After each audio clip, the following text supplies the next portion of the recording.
दोस्तों अॼु मां तव्हांखे दुनिया जी 5 महांगी तरीन मोटरसाइकिलनि जे बारे में ॿुधाईंदुमि। जेकॾहिं तव्हां मोटरसाइकिलनि जा शौक़ीन आहियो त हीअ वीडियो ख़ासि तव्हांजे लाइ आहे।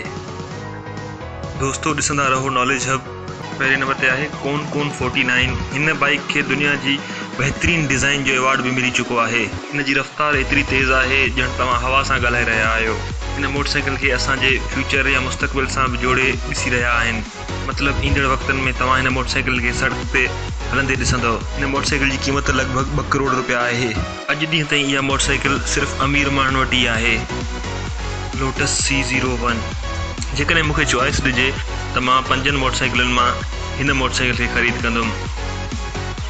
हीअ मोटरसाइकिल जेतिरी ॾिसण में शानदार आहे, हिन जी स्पीड बि ओतिरी शानदार आहे। हिन जी सिर्फ़ु हिकिड़ी बुरी ॻाल्हि आहे त हिन खे सिर्फ़ु अमीर माण्हू ई हलाए सघनि था, छो त हिन मोटरसाइकिल जी क़ीमत तक़रीबन 1 करोड़ जे आसपास आहे। हिन खे ख़रीदणु हर कंहिं जे वस जी ॻाल्हि न आहे। हिन खे त सिर्फ़ु फिल्म स्टार ई ख़रीदे सघनि था। इहा आहे अंडर वाटर बाइक। तव्हां अॼु ॾींहं ताईं रोड ते हलण वारी बाइक ॾिठी हूंदी, पर अॼु मां तव्हांखे पाणीअ में अंदरि हलंदड़ मोटरसाइकिल जे बारे में ॿुधाईंदुमि।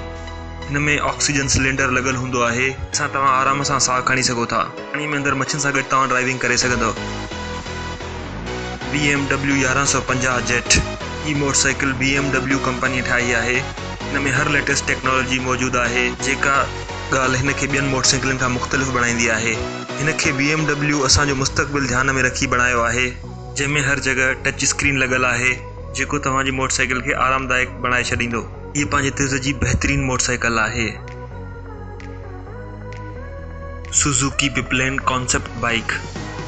हिन बाइक खे सुज़ुकी कंपनीअ डिज़ाइन कयो आहे। हिन जी शेप एतिरी प्यारी आहे जो तव्हांखे ॾिसण सां ई हिन सां प्यार थी वेंदो। ऐं हिन मोटरसाइकिल जी ख़ासि ॻाल्हि इहा आहे त हीअ बिजली ते हलंदी आहे, पर पोइ बि हिन जी रफ़्तार कंहिं बि सुपर बाइक खां घटि न आहे। जेकॾहिं तव्हांखे इन मां कंहिं बि बाइक हलाइण जो मौक़ो मिले त तव्हां कहिड़ी बाइक हलाईंदो, इहो मूंखे कमेंट में ज़रूरु ॿुधाईंदा। महिरबानी। दोस्तों अगर तव्हांखे ही मुंहिंजो वीडियो पसंदि आयो आहे त प्लीज़ फेसबुक ते लाइक ज़रूरु कंदा ऐं वधि खां वधि शेयर कंदा पंहिंजे दोस्तनि में।